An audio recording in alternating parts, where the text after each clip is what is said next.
എൻ്റെ പേര് Christy Paul. ഞാൻ എറണാകുളം ജില്ലയിലെ താനപ്പുഴ സെൻറ്റ് ജോസഫ് ചർച്ചിൽ നിന്ന് വരുന്നു. ഞാൻ 2025 കഴിഞ്ഞ വർഷം നേഴ്സിംഗ് പാസ് ഔട്ടായി. അതിനുശേഷം ജർമ്മൻ ലാംഗ്വേജ് പഠിക്കുകയായിരുന്നു. ജർമ്മൻ ലാംഗ്വേജ് 4 മൊഡ്യൂളാണുള്ളത്. 3 മൊഡ്യൂളും ഞാൻ ഫസ്റ്റ് അറ്റംപ്റ്റിൽ തന്നെ പാസ്സായി. 4ാമത്തെ മൊഡ്യൂള് റൈറ്റിംഗ് ആയിരുന്നു എനിക്കുണ്ടായിരുന്നത്. അത് എഴുതിയ സമയത്ത് പാസ്സായില്ല. അപ്പോൾ അത് സിമ്പിളാണ്, അത് ഞാൻ പഠിക്കാത്തതുകൊണ്ടാണെന്നൊരു ചിന്തയായിരുന്നു എനിക്ക്. അതിനുശേഷം 2 ഡേറ്റും കൂടി ഞാൻ എടുത്തു. 2 എക്സാം എഴുതി.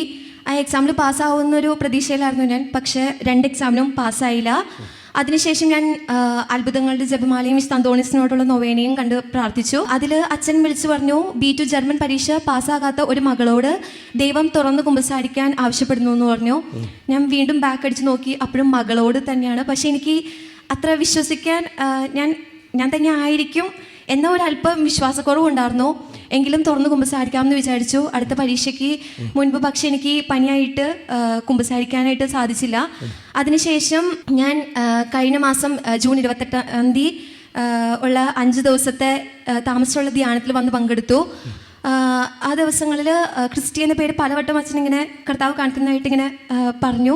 അതിനുശേഷം ഞാൻ കൗൺസിലിങ്ങിന് ചെന്ന സമയത്ത് കൗൺസിലിങ്ങിൻ്റെ സമയത്ത് അമ്പലത്തിൽ പോകാറുണ്ടോ അങ്ങനെയൊക്കെ ചോദിച്ചു. ഞാൻ എൻ്റെ കൂട്ടുകാരുടെ കൂടെ ജസ്റ്റ് ഇങ്ങനെ കറങ്ങാനെന്നുള്ള രീതിയിൽ അമ്പലത്തിലൊക്കെ പോയിട്ടുണ്ടായിരുന്നു. ആ കാര്യങ്ങളൊക്കെ അപ്പോഴാണ് ഞാൻ ഓർക്കുന്നത്. പിന്നെ അരവണ പായസം, പൂജിച്ച വസ്തുക്കളൊക്കെ കഴിക്കാറുണ്ടോ എന്ന് ചോദിച്ചു. അതെല്ലാം ഞാൻ കഴിക്കാറുണ്ടായിരുന്നു. പക്ഷെ ഞാൻ കൗൺസിലറിനോട് ഒരിക്കലും ഞാൻ എക്സാം പാസ്സായില്ല എന്നുള്ള കാര്യം പറഞ്ഞിട്ടുണ്ടായിരുന്നില്ല. പക്ഷേ എന്നോട് ഈ കാര്യങ്ങളൊക്കെ ചോദിച്ചതിന് ശേഷം കൗൺസിലർ പറഞ്ഞു, ഇതെല്ലാം നീ തുറന്ന് കുമ്പസാരിച്ച് കഴിഞ്ഞാൽ നീ പരീക്ഷ പാസ്സാകുമെന്ന് പറഞ്ഞു. ആ കൗൺസിലിങ്ങിൻ്റെ ഇടയിൽ അതുപോലെ തന്നെ ഞായറാഴ്ച ഒരു ദിവസം പള്ളിയിൽ അടുത്ത് പോവാതിരുന്നതൊക്കെ ചോദിച്ചു. അങ്ങനെ കുറച്ച് കാര്യങ്ങൾ ചോദിച്ചു. ഇതെല്ലാം തുറന്ന് കുമ്പസാരിക്കുകയാണെങ്കിൽ പാസ്സാവും എന്ന് പറഞ്ഞു. അതിൻ്റെ ഇടയിൽ 2-3 പ്രാവശ്യം എന്നോട് പറഞ്ഞു തുറന്ന് കുമ്പസാരിക്കാനാണ് കർത്താവ് ആവശ്യപ്പെടുന്നത്. അപ്പം എനിക്കൊരു പൂർണ്ണ ബോധ്യം കിട്ടി അത് എന്നോട് തന്നെയായിരുന്നു എന്ന്. പള്ളിയിൽ ഞായറാഴ്ച ദിവസങ്ങൾ പോവാതിരിക്കാറുണ്ടോ? ഈ അടുത്തിടെ ഒരു ഞായറാഴ്ച വൈകുന്നേരം പോവാന്ന് വെച്ചാൽ മഴയായി പിന്നെ പോയില്ല. അതൊക്കെ കൗൺസിലിംഗ് ചോദിച്ചു. അങ്ങനെ ഞാൻ കുമ്പസാരിക്കാൻ പറഞ്ഞു. അതൊന്നും കുമ്പസാരിച്ചിട്ടുണ്ടായിരുന്നില്ല. ഇല്ല, 2-3 പ്രാവശ്യം എന്നോട് തുറന്ന് കുമ്പസാരിക്കാനാണ് കർത്താവ് ആവശ്യപ്പെട്ടത്. സാക്ഷ്യം കേട്ടോണ്ടിരിക്കുന്നുണ്ട്. നമുക്ക് എല്ലാവർക്കും ഉള്ള സന്ദേശമാണ് കേട്ടോ. അതിനുശേഷം ഞാൻ ഇവിടെ നടന്ന കുമ്പസാരത്തിൽ നന്നായി തുറന്ന് കടഞ്ഞു കുമ്പസാരിച്ചു. അതിനുശേഷം ധ്യാനം കഴിയുന്നതിൻ്റെ തലേ ദിവസം ആരാധനയുടെ സമയത്ത് അച്ഛൻ വിളിച്ചു പറഞ്ഞു, B2 ജർമ്മൻ പരീക്ഷ പാസ്സാകാൻ ഒരാളെ ദൈവം കൃപ നൽകി അനുഗ്രഹിക്കണമെന്ന് പറഞ്ഞു. ഞാൻ ഓൾറെഡി 14-ാം തീയതിയും 16-ാം തീയതിയും എക്സാമിന് ബുക്ക് ചെയ്തിട്ടായിരുന്നു ഇവിടെ ധ്യാനം കൂടാൻ വന്നത്. ധ്യാനം കഴിഞ്ഞ് ഞാൻ 14-ഉം 16-ഉം എക്സാം എഴുതി. 3 ദിവസത്തിനുള്ളിൽ എക്സാം റിസൾട്ട് വന്നു. ഫസ്റ്റ് റിസൾട്ട് വന്നു. 60 മാർക്കാണ് പാസ്സാവാൻ വേണ്ടേ. എനിക്ക് 76 മാർക്ക് ഉണ്ടായിരുന്നു.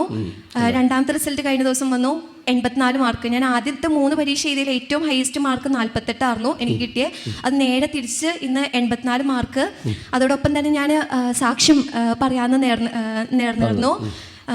അതുപോലെ തന്നെ ഏകദിന കൺവെൻഷന് ദശാംശം കൊടുക്കാമെന്നും സിസ്റ്റർ ആൻറ്റി എന്നോട് നേരം പറഞ്ഞ് അതും ഞാൻ നേർന്നിരുന്നു.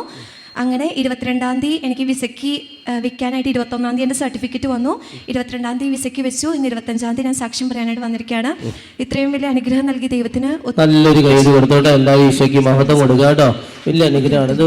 നമ്മൾ ഇതിലൂടെ ഈ മകളുടെ സാക്ഷ്യം ഒരുപാട് ബോധ്യങ്ങൾ, അറിവുകൾ നമുക്ക് കൊണ്ടുവരുന്നുണ്ട്. ഇവളുടെ കഴിവിൽ ആശ്രയിച്ച് ഇവൾ പല ഒരു പരീക്ഷ ജയിച്ചു, 2 പ്രാവശ്യം ജയിച്ചു, 3-ാമത് ജയിച്ചു. അതുപോലെ തന്നെ 4-ാമതും ജയിക്കാമെന്നാണ് കരുതിയത്. പക്ഷേ എന്ത് ചെയ്താൽ പിന്നീട് ജയിക്കില്ല. കണ്ടോ, ഇതാണ് നമ്മുടെ അവസ്ഥ. ഒരു പരിധി വരെ കയറും, പിന്നെ അങ്ങോട്ട് എന്ത് ചെയ്താൽ ഒരു കാര്യം നടക്കില്ല. കണ്ടോ, നമുക്ക് നിസ്സാരമായിട്ട് തോന്നും. കടപ്പെട്ട കുർബാന മുടങ്ങി, അതും സാധ്യമുണ്ടില്ല. പല ഇങ്ങനെയുള്ള അക്രൈ സാധനങ്ങളിലൊക്കെ പോയി അവിടെ നിന്നുള്ള ഭക്ഷണ സാധനങ്ങളൊക്കെ കഴിച്ചതും ഇതൊന്നും കുമ്പസാധ്യപ്പെണ്ടില്ല. എന്നാൽ സ്ഥിരം കുമ്പസാരിക്കുന്ന ആളായിരിക്കും, പക്ഷെ ഇതൊന്നും കുമ്പസാധ്യപ്പെണ്ടില്ല. നമുക്കത് പാപമായിട്ട് തോന്നിയിട്ടില്ല, നമ്മൾ കണ്ടില്ലേ. അപ്പോൾ ഏറ്റുപറയാത്ത ഓരോ പാപവും ഓരോ ബന്ധനമാണ്. ഏറ്റുപറയാത്ത ഓരോ പാപവും ഓരോ ബന്ധനമാണ്. അതിലൂടെയാണ് പിശാച് പ്രവർത്തിക്കുക. എത്രയേറെ താളിയും കാരവും തേച്ച് കുളിച്ചാലൊന്നും പാപക്കറ മാഞ്ഞു പോവില്ല. നമ്മൾ പാപം ചെയ്തിട്ട് നന്നായിട്ടൊന്ന് സോപ്പിട്ട് കുളിച്ചുകൊണ്ടൊന്നും പാപക്കറ മാഞ്ഞു പോവില്ല. ഈ പാപം നമുക്ക് തടസ്സമായി നിൽക്കും. നമുക്ക് പലർക്കും അറിയുന്ന വചനം എന്ന് പറയാമോ? ഏശയ്യ 59:1 എന്താണ്? രക്ഷിക്കാനാവാത്ത വിധം കർത്താവിൻ്റെ കരം കുറുകിപ്പോയിട്ടില്ല, കേൾക്കാനാവാത്ത വിധം അവിടുത്തെ കാതുകൾക്ക് മാന്യം സംഭവിച്ചിട്ടില്ല. പിന്നെ എന്താ രക്ഷിക്കാത്തത്, എന്താ കേൾക്കാത്തത്? നിൻ്റെ പാപങ്ങളാണ് നിൻ്റെയും ദൈവത്തിൻ്റെയും മുഖം തമ്മിൽ മറച്ചിരിക്കുന്നത്. കണ്ടോ, ആ വചനഭാഗത്തിൻ്റെ ഹെഡിങ് എന്താണെന്നറിയോ?